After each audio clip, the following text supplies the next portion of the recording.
welcome, men, to the Man Talk Show. I'm Connor Beaton. If you are new here, just a quick reminder that Man Talks is all about bettering you as a man, as a father, as a husband, as a leader. We talk a lot about self-leadership. We talk a lot about how to develop the skills and the characteristics necessary to lead yourself through life, to be able to lead yourself in business, to be able to find and actualize a purpose, and to be able to lead yourself in your relationship. Today, I want to talk about confrontation. And I want to talk about confrontation because after working with thousands of men from around the world, I have seen time and time again that many of us have a very broken relationship with confrontation. And confrontation is a necessary part of being a human being, of being a part and taking part in the human species, in our culture, in our society, and more so in our current modern state, in the world that we live in. Confrontation is everywhere. I mean, you cannot escape confrontation. Go online, go onto social media, Facebook, Twitter, Instagram, Snapchat, whatever your favorite or not so favorite social media app is, and you'll be inundated with forms of confrontation. Every single post may feel confronting. Every single opposing opinion that you read may feel confronting to you. Not only that, but knowing how to engage with it and knowing how to limit maybe or gauge the degree to which you should engage in confrontation, considering the amount of polarization that is currently happening within our culture. So there's a couple different sides of this. I'm going to look at the social perspective of this, and they're going to narrow in, and I'm sure they're going to miss pieces to this conversation. And so, I look forward to hearing your comments on this, but I'm going to look at the social and cultural aspects of this and then narrow in on why you as an individual need to repair your relationship with confrontation, whether that's you needing to temper how much confrontation you actually engage in your relationship or in life or with your friends, or being able to press yourself into more confrontation-oriented interactions, conversations. So first and foremost, there's sort of two sides to confrontation that's happening right now in our culture and our society. On the one hand, you have the kind of fragile environment that seems to be showing up within the university cultures. And I talked about this recently on Instagram where, some recent studies have been showing that less men are graduating from college, less men are going to college and university. And this can happen for a number of reasons. There's a larger piece to this that the researcher was saying that less men going to college is going to equal a mating crisis, which I'm going to look at doing another video on that, different conversation. But within the university culture and within some corporate cultures, there's this very pervasive, fragile narrative where confrontation should be avoided, right? That any type of confrontation or confrontational intention, confrontational way of speaking, confrontational language, confrontational ideas are largely to be avoided. And not only that, they should come with trigger warnings and safe spaces that come along with them. And so in many ways, the university environment is a kind of showcase for the woke mindset that has become very pervasive within our culture that says that confrontation is inherently bad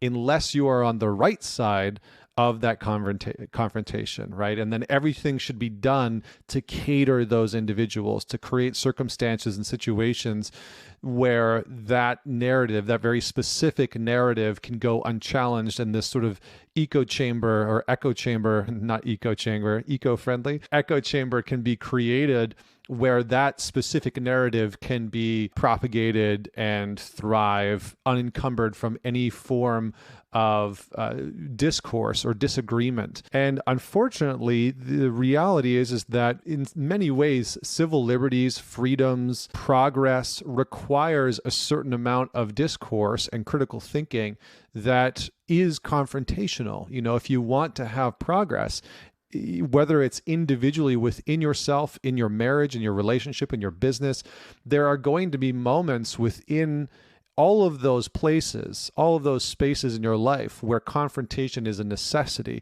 where you need to confront, let's say, the inner critic within you, that voice that is constantly deprecating, or you need to confront a hard conversation with a partner, with a business partner, with a colleague. And that can feel both confrontational internally, and the act itself can feel confrontational because maybe you're giving that person feedback. Maybe you are having a hard conversation with them about needing to let them go, or whatever the case may be. There's the sort of woke space that seems to be emerging within university cultures and corporate cultures, where you can't say certain things. You have to really watch what you say, and you have to kind of avoid confrontation because there's this ideology that words can be violent, right? That what you say can offend somebody to the degree that they have become harmed to some degree. And on the other side is the sort of idea of being able to say whatever you want. There's sort of this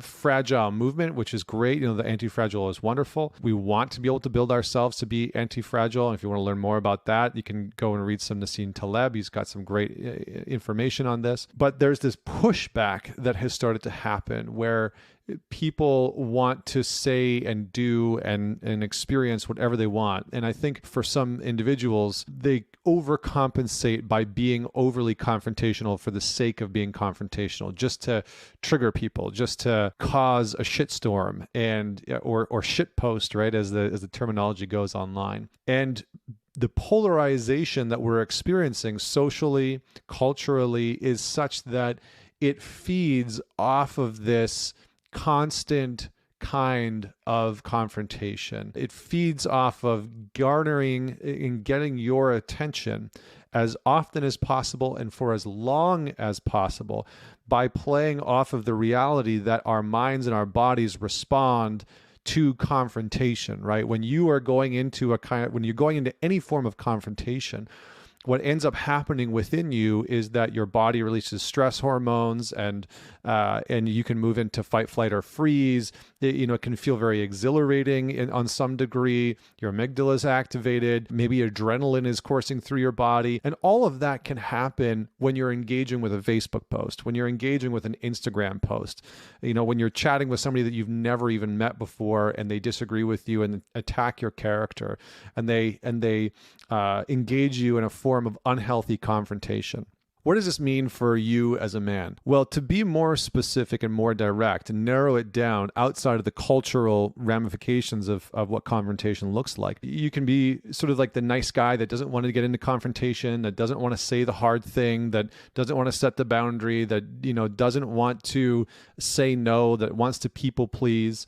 And that can have real effects on your life, right? If you look at your relationship as an example, if you avoid confrontation and you avoid, even if it's internal confrontation of being uncomfortable enough to say what you want to, have for dinner, or where you want to go for the weekend, or where you want to travel on vacation, or the type of sex that you want to explore. If you avoid that kind of confrontation, you're likely going to be wildly unsatisfied in your relationship, and it's going to cause you to inevitably be resentful and etc. And by the way, that confrontation avoidance, that kind of conflict avoidance is, usually birthed out of a very specific experience, right? A lot of us many people have experienced things in their childhood where they're bullied, right? Where confrontation harmed them in some way, where they witnessed confrontation in a sort of abusive way, whether that was a parent or, a caregiver or whatever the circumstance might be.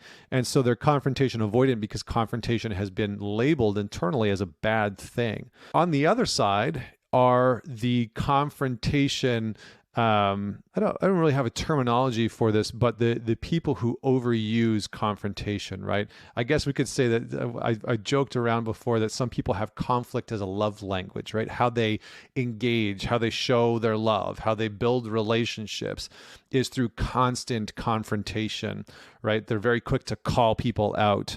And they're very quick to put people in their place, and they're these sort of like domineering, using confrontation to build their relationships and build their lives, never really knowing how to sort of take a step back and create connection, create intimacy, create conversation, discourse, whether that's civil discourse or discourse within a relationship, without it moving into this highly confrontation, conflict-oriented space, which can be exhausting, right? It can be exhausting to be that person that is constantly needing to be in sort of attack mode with people. And it can be exhausting to be around that person as well, because they're, most of the people that are around those types of individuals feel almost like there's a sort of like learned helplessness. Martin Seligman, famous researcher and creator of positive psychology, talked about how when we're put in these situations, sometimes we can feel like we learn a sense of helplessness, where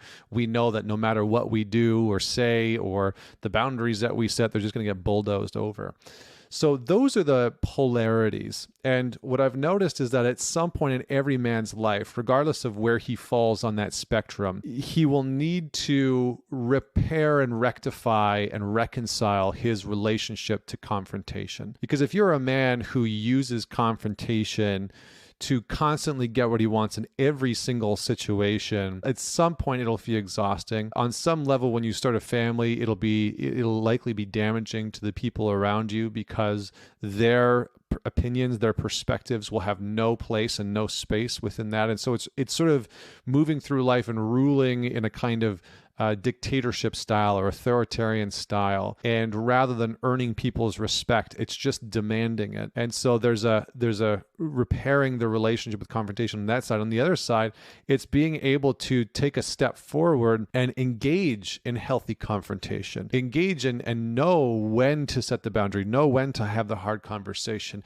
be willing to step more fully into what you want the relationship to look like, or to speak up at the work meeting, or to share your opinion when you would normally just lurk in the background, right? So it's about finding a middle ground where you're not constantly caught up in confrontation and you're not avoiding confrontation entirely. And in order to do this, you first have to be able to identify, like, where do I land on that spectrum of confrontation? Do I have a particular adverse reaction towards confrontation, or do I love it and I constantly engage with it on a regular basis? And then to move towards a more balanced approach with confrontation, to be able to say, here's where engaging in confrontation in my life would be worthwhile. Because I see a lot of men that want to engage in generative, healthy confrontation in their relationship or in their work environment, but they don't. And then, they're the people that are online completely like shit talking and, starting stuff online because there's anonymity, and there's a disconnect between, there's no real ramifications, right? Conceptually, there's no real ramifications for them shit talking somebody online versus being able to step into a healthy form of confrontation in a relationship or at the work environment. Setting boundaries and parameters with where you are engaging in confrontation is important, because you don't want to be a man who is engaging in all battlefronts, right? It's not that you're trying to fight and win a war on every single battlefront and that everything's a battle, everything's a fight, everything's confrontation. And it's not that you want to avoid fights, avoid confrontation altogether. It's that you want to know where you want to engage, where you want to exert that energy, where you actually want to bring forward some of that assertiveness, that directness, and to be able to say, like, here is what I want. Here's the direction that I want our relationship to go. Here's the direction that I want our business to go. Here's the direction that I want my career and my health to go. And to confront the parts of you that are getting in the way is the very first step, right? Regardless of what side of the spectrum of confrontation you fall on, there is an internal confrontation that needs to happen first. And for the man that loves confrontation constantly and uses conflict as a love language and is constantly domineering, that confrontation is the one of being able to surrender a little bit, being able to soften, being able to step back and not engage in the conflict, and to ask questions and to lead with curiosity and to understand and create a sense of compassion and empathy. And on the other side, it's the ability to start to bring a more assertive, direct-oriented mode of communication confrontation into certain aspects of your life. That's the real key here, is to identify, where do I need to repair my relationship to confrontation? Where is my relationship to confrontation unhealthy and sort of not degrading, but devaluing and diminishing my leadership in my life, whether that's in your work environment, whether that's in your relationship or in your health and your fitness or your finances. And so those are the pieces that I would just leave you with here in this conversation about confrontation, is get to know your relationship with confrontation, try and bring it into a more healthy form of balance, and choose the sort of proverbial battlefields where you are going to engage. Because maybe right now, in the time that we live in, where there's so much polarization about so many decisions, so many actions, so many choices within our culture, engaging in constant online bickering is a form of confrontation that is maybe useless, or sapping a lot of your energy that could be going towards developing and bettering your relationship, or bettering yourself physically, or bettering yourself financially, right? So learning how to direct the energy and the brain power and the physical force and the emotional force that you use in confrontation is absolutely vital for you as a man. Because when you learn to do that, what you are learning to do is to direct the current of your life, the currency that you bring to the table. It's sending the warrior within you into the battle of your life and pointing him in the direction that matters most to you, that's meaningful to you, that you're willing to fight for, that you're wanting to build and create and structure. So let me know what you thought about this video, any questions that you have, what stood out to you. If you're watching this on YouTube, comment below. Don't forget to share this episode with somebody that you know will enjoy it. Don't forget to rate and subscribe wherever you are listening to this or watching this. And until next week, this is Connor Beaton signing off.